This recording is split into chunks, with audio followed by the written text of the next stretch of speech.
Hello comic fans, here's Earl Grey. Today I want to talk about a series called Sara, which came out over here in 4 slim hardcovers, European album sized, because they are European albums, published by the very small publisher Alpha Verlag over here. The series would have been totally under my radar if not for one of Der Referenz fantastic videos.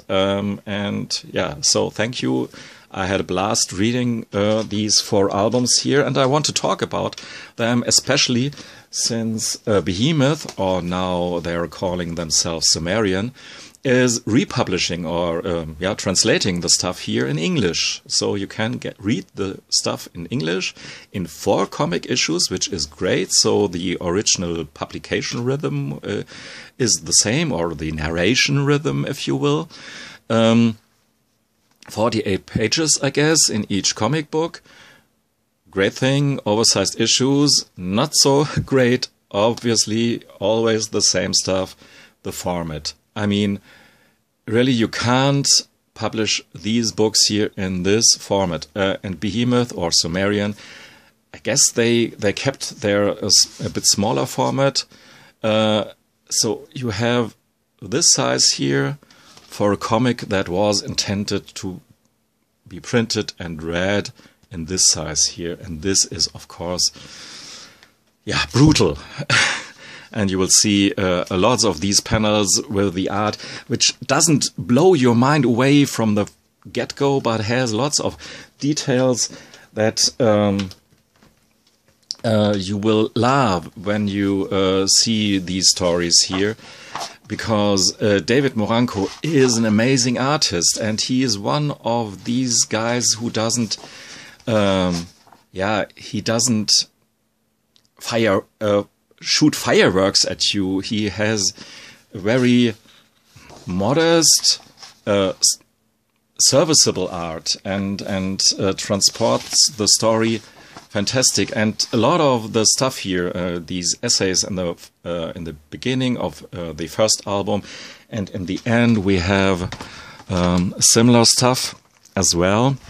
This really helps you to understand and appreciate the efforts of, I don't want to show you too much of it, but here he showcases all the historic background for the story, which is very interesting and important, since we have here a story that is deeply rooted within the 60s. And maybe you will roll your eyes and not another JFK shooting comic, or that incorporates all the lore of that particular day, but they really do a new spin without doing too much of conspiracy stuff, but rather using real events that took place back then and are maybe even new if you are not that JFK nerd. And for me, these particular events were new. This here is our artist, David Morancho, and he used computer-aided design to get a better feel for the perspectives and all that. But his art absolutely doesn't show any kind of stiffness, or that he uses computer graphics. It's just that his art feels very real. We're some place in the 60s, this love in Florida, somewhere at the beach. This love couple here gets interrupted by one beheaded corpse. So the other part of his body is there in the sand. So somewhere wanted to send a signal, but we don't know to whom. And there is a daughter who works at some other place here as a burlesque dancer. Come on, focus. Hence the title here. But the cheesecake factor, if you are looking for something like that, this is very low. And this is really just it's a gripping espionage crime series. And if you're looking for this kind of stuff, you're really rewarded with a fantastic story. And what David Morancho really makes a bit different from other artists in that vein is how he uses these landscape, very panoramic, stripe-like panels here again and again, and almost each of these is beautiful in its own right, as you can see here. And I highly doubt that these panels in particular have this kind of impact in the smaller format. Of course, the price for this kind of comic would be, I guess, if you include to think about the higher print run that you could be able if you publish this stuff here in English. I mean, you had to $12 or so to pay for a similar book in English, but I think it would be totally worth it. And I really think that the shrinking here is just selling out comics that really it took their time to be created back then, and especially with these essays, this foreword by the writer in the beginning, you get really a feel for what an immensely effort this was. The comic here was crowdfunded and took just a good part of their lives, the artist's one and the writer's one, and so I feel a bit bad for them that they have to sell these comics out. That's the way I feel about it. So the whole story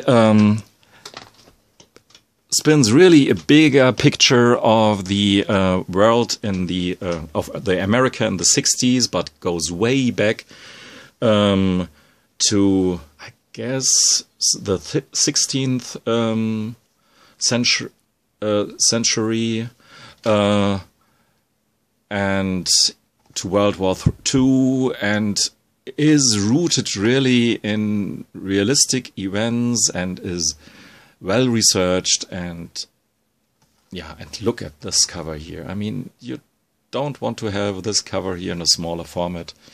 Yeah, somehow it's, and the whole design and the production values of these books are really amazing, especially when you think about it that these books here don't sell like sliced bread here or over here, not at all. I only can imagine how big this print run is. Maybe I don't think that more than 1,000 books of these here would have been printed. So why not try this in English? I don't want to throw Sumerian under the bus, of course, because it's a good thing that you can read the stuff here now in English. But one thing I'm afraid of is that everyone will say, okay, the story is intriguing and gripping, taking that you read the whole run over 4 issues, which maybe only half of the American buyers will do. But if you have read the whole series, you will see that this is an amazing story that sticks the landing, opposed to many comic book series that I read now in the meantime, that start strong because, hey, you get the most buyers with issue 1, and it's how the story ends. Nobody cares too much about that. It fizzles out or is not even concluded. And however, this is a fantastic, well mapped out series. I mean, do yourself a favor and at least read the stuff here in comic book size.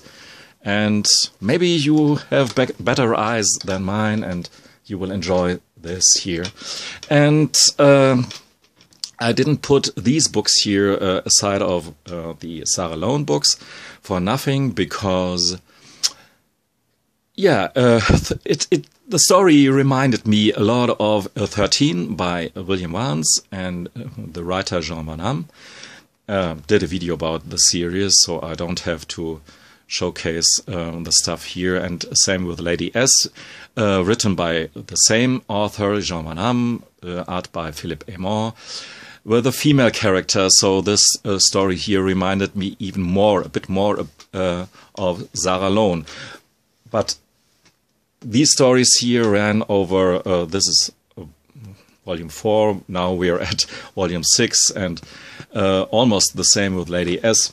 So these are longer lasting series, and you have to be you're a bit more committed to this here, and this here is, yeah, as I said, it concluded after 4 albums, and I'm very satisfied and very glad that I read this series here.